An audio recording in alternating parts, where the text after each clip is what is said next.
उत्तर प्रदेश की अगर बात करें तो उत्तर प्रदेश की राजनीति के अंदर कई बदलाव और कई उतार चढ़ाव देखने को मिल रहे हैं और उत्तर प्रदेश की राजनीति में ऑल इंडिया मजलिस इत्तेहादुल मुस्लिमीन को लेकर भी कई बड़े अटकलें लगाई जा रही हैं कि इस बार जो तो बड़ा उलटफेर वो करेंगी। जिस तरह से एमआईएम का कैडर बड़ा है कि एक बेसिक तौर पर अगर देखा जाए तो जिस तरह से एमआईएम ने सोचा भी नहीं होगा कि इतनी जनता उनको लाइक करेंगे उत्तर प्रदेश में, जो तेलंगाना से निकलकर महाराष्ट्र पूरे हिंदुस्तान के अंदर फैली है, उसको लेकर अब बात यही आ जा रही है कि यहाँ पर पूर्व सांसद एस टी हसन साहब ने फिर एक बार ऑल इंडिया मजलिस इत्तेहादुल मुस्लिमीन की तारीफ की थी और समाजवादी पार्टी और एमआईएम के गठबंधन के ऊपर भी उन्होंने बात रखी थी। इसके बाद जो है तो समाज में और कई राजनीतिक गलियारों के अंदर ये चर्चा चल पड़ी थी कि एस टी हसन साहब समाजवादी पार्टी को क्विट करेंगे, जो पूर्व सांसद भी है उसको क्विट करके एमआईएम ज्वाइन करेंगे। लेकिन ऐसा कुछ होगा या नहीं होगा या तो आने वाला वक्त ही तय करेगा या बताएगा।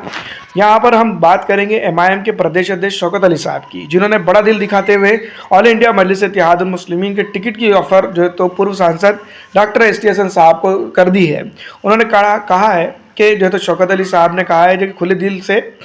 कि आप कहाँ से भी चुनाव लड़ सकते हैं उत्तर प्रदेश के अंदर, हम खुद जो है तो बी फार्म लेकर उनके घर जाएंगे और उनको बी फार्म देंगे ऑल इंडिया मजलिस इत्तेहादुल मुस्लिमीन का। अब दोस्तों ये फैसला एस टी हसन साहब का होगा कि वो एमआईएम के साथ चुनाव लड़ेंगे या फिर जो तो समाजवादी पार्टी के साथ ही रहेंगे, क्योंकि गालिबन इसी तरह का एक वाकया जो तो 2022 के अंदर चुनाव के अंदर पेश आया था, जब एक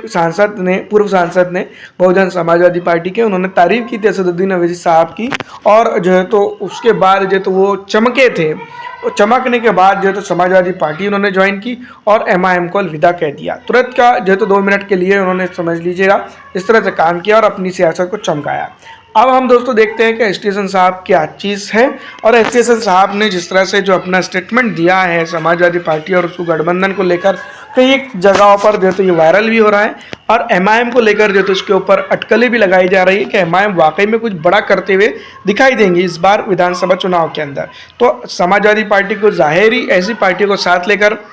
चलना चाहिए। अगर ऐसा नहीं करती है तो 200 सीटों पे एमआईएम चुनाव लड़ेंगी, तो ये नुकसान सीधी तौर पर